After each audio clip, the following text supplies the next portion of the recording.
Bismillahirrahmanirrahim. Assalamualaikum warahmatullahi wabarakatuh. Alhamdulillahi rabbil alamin. Assalatu wassalamu ala asyrafil anbiya'i wal mursalin Sayyidina wa maulana Muhammadin wa ala alihi wa sahbihi ajma'in. Amma ba'du. Yang terhormat Ibu Dr. Randa Sofiyah MPDI selaku dosen pengampu mata kuliah Sejarah Peradaban Islam.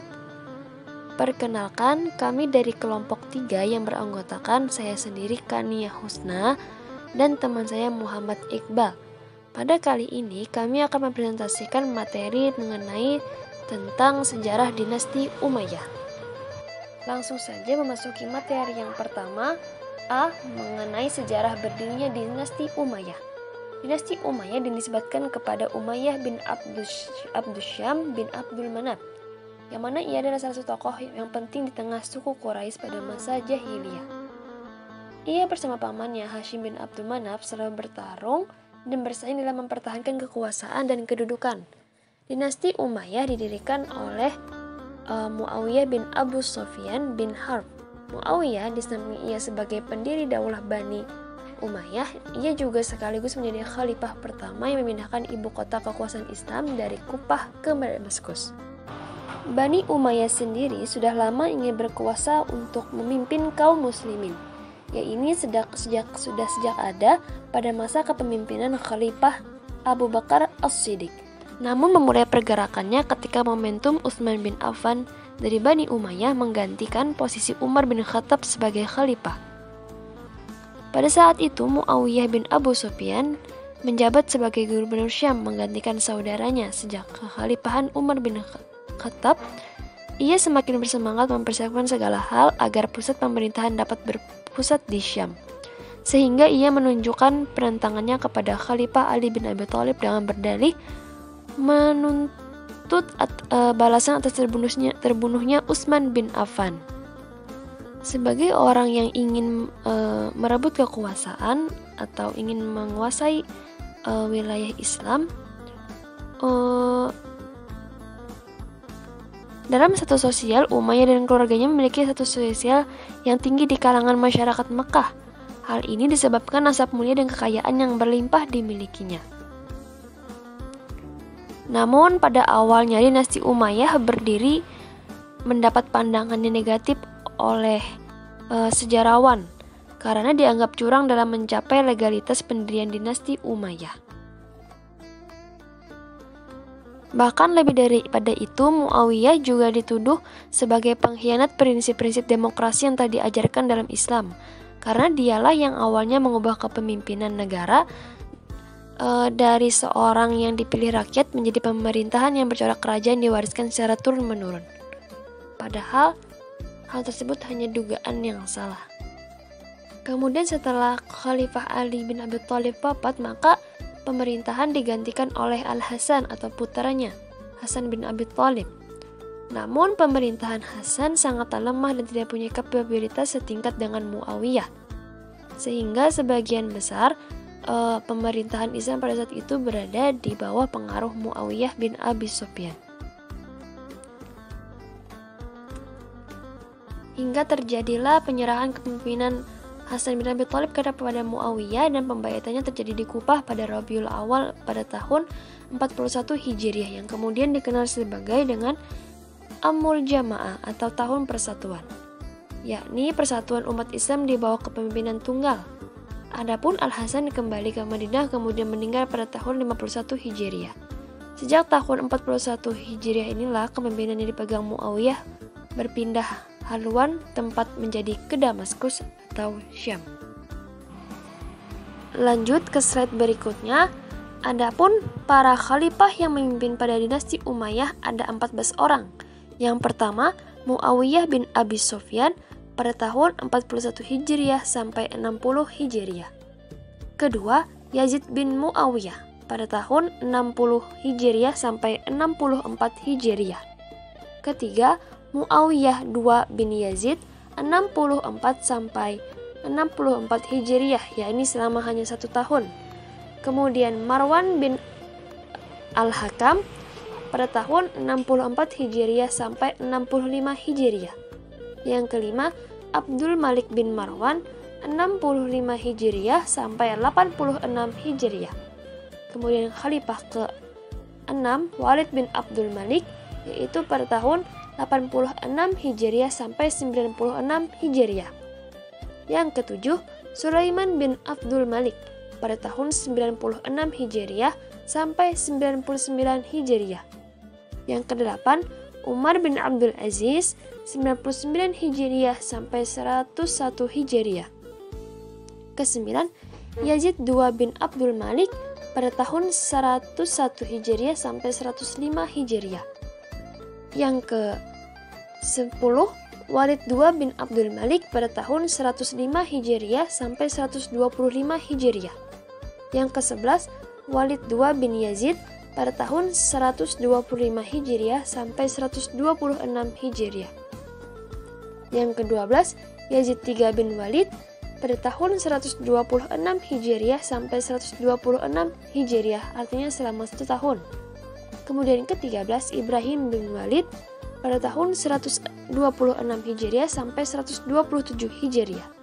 Dan yang terakhir, Marwan II Al-Ja'di atau Marwan bin Abdul Hakim, Marwan bin Muhammad pada tahun 127 sampai 132 Hijriah.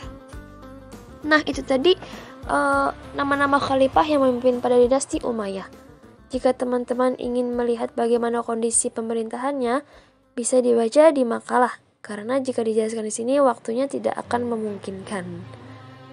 Kemudian untuk penjelasan berikutnya saya silakan kepada Saudara Muhammad Iqbal.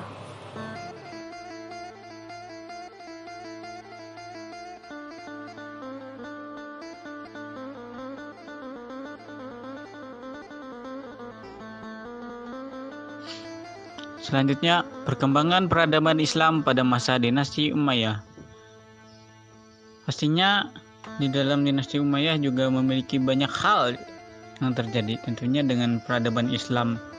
Adapun hal-hal yang bisa kita ketahui dari ada sejarah dinasti Umayyah, maka peradaban Islam yaitu penyebaran Islam, yang dimana pada saat itu dinasti Umayyah ya bisa kita sebut melakukan hal yang luar biasa, karena mereka dapat mengekspansi Spanyol dan memperluas lagi dari pencapaian oleh Khulafaur Rasyidin, dan juga keputusan para pemimpin dalam hal-hal pemerintahan yang bersifat agama maupun non-agama seperti pembangunan itu sangat luar biasa juga. Atau dalam pemerintahan bisa kita sebut di mana mereka pada saat itu para pemimpin dinasti Umayyah yaitu memindahkan ibu kota Madinah ke Damaskus. Nah, itu adalah keputusan yang paling mencolok gitu. Padahal kan biasanya zaman-zaman sebelumnya terletak di Arabia, itu yaitu Mekah atau Madinah. Nah, sekarang ke Damaskus gitu. Itu adalah keputusan hal yang luar biasa gitu. Dan merupakan lambang awal imperium baru gitu. Adapun kalau non agama gitu seperti pembangunan ya pos-pos gitu beserta alatnya gitu, membangun jalan raya, bagaimana jalan agar berkesinambungan antar kota dan kota yang lainnya, mencetak mata uang. Ya, mereka mencetak mata uang untuk memudahkan transaksi jual beli, membangun panti asuhan. Tentunya dengan ada panti asuhan juga dapat menampung orang-orang yang apabila jadi korban perang gitu. Membangun gedung pemerintahan, ya bagaimana di Damaskus jadi sentral pemerintahan gitu, jadi hingga membangun masjid, membangun rumah sakit dan studi kedokteran gitu. Pokoknya sangat mencolok dan luar biasa gitu dari segi agama maupun pembangunan agama dan peradaban Islam pada dinasti Umayyah. Adapun pembahasan yang selanjutnya yaitu kemunduran dinasti Umayyah. Kenapa? Ya pada dasarnya Atau pada sejatinya apa yang diciptakan manusia tidak ada yang abadi, begitupun kita, hanya Allah. Kemunduran ini dinasti Umayyah dimulai ya ketika para pemimpin dan para pemerintahannya gitu mulai jauh dari agama dan moral, dan inilah beberapa hal yang membuat kemunduran dinasti Umayyah hingga kehancurannya. 1. Mungkin saya ingin menjabarkan secara umumnya saja, tidak terlalu terperinci, namun akan terperinci dengan penjelasannya, yaitu khalifah memiliki kekuasaannya absolut. Ya, otoriter absolut gitu. Kita semua tahu. Bahkan ketika seorang pemerintah absolut, maka dia akan memimpin secara sukacita dengan kehendak diri sendiri, berkuasa semaunya saja, tidak ada apa-apa. Jadi membuat masyarakat geram gitu, karena banyak hal-hal yang tidak sesuai syariat agama lah pada saat itu. Dan juga yang kedua, gaya hidup mewah para khalifah. Mereka itu suka hidup dengan mewah, berpesta pora, malah tidak menghiraukan rakyat ataupun memikirkan pemerintahannya. Ada mereka justru selalu berpesta poya. Itulah ketika para pemimpin jauh dari agama. Yang ketiga, tidak adanya ketentuan yang tegas mengenai sistem pengangkatan khalifah. Ya, tidak ada yang tegas karena mereka hanya monarki saja gitu. Padahal pemerintahan jadi nggak jelas apakah anak ini. Jadi itu yang diangkat ketika pemimpin sebelumnya meninggal atau habis umur lah, bisa dikatakan begitu. Jadi tidak ada ketegasan bagaimana sistem pengangkatan khalifah pada saat itu, pada saat masa kedinasti Umayyah memiliki kemunduran. Terus keempat, banyaknya gerakan pemberontakan. Ya tentunya ketika rakyat tidak puas dan banyak bibit-bibit yang bermunculan dari pemberontakan, maupun itu yang baru atau yang lama yang selalu merongrong pemerintah yang memang tidak setuju. Dan ditambah lagi dengan kelakuan para pemimpin yang jauh dari agama, maka semakin banyak bibit-bibit pemberontakan yang muncul. Terus 5, perpecahan internal maupun eksternal. Ya tentunya apabila pemerintahan pasti ada musuh dalam selimut, ada musuh ya di dalam, pasti akan selalu ada perpecahan internal mereka dan saling bermusuhan itu. Adapun eksternal ya para pemberontak itu mereka juga merongrong pemerintah karena ada yang memang dendam karena kepemimpinan sebelumnya, karena permusuhan sebelumnya, dan bahkan juga ya karena memang pemerintah yang sekarang jauh dari agama dan lain-lainnya, sehingga para bibit pemberontakan muncul gitu untuk merongrong pemerintah. 6, banyaknya tokoh agama yang kecewa dengan kebijaksanaan para pemimpin. Nah, udah jelas para tokoh agama aja kecewa karena banyaknya para pemimpin yang melanggar syariat Islam dan jauh dari agama.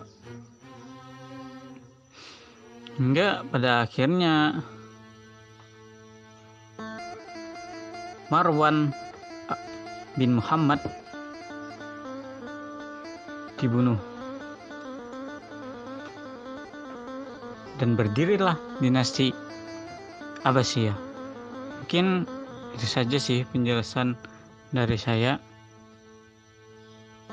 Kami kelompok 3 mengucapkan terima kasih atas perhatiannya. Assalamualaikum warahmatullahi wabarakatuh.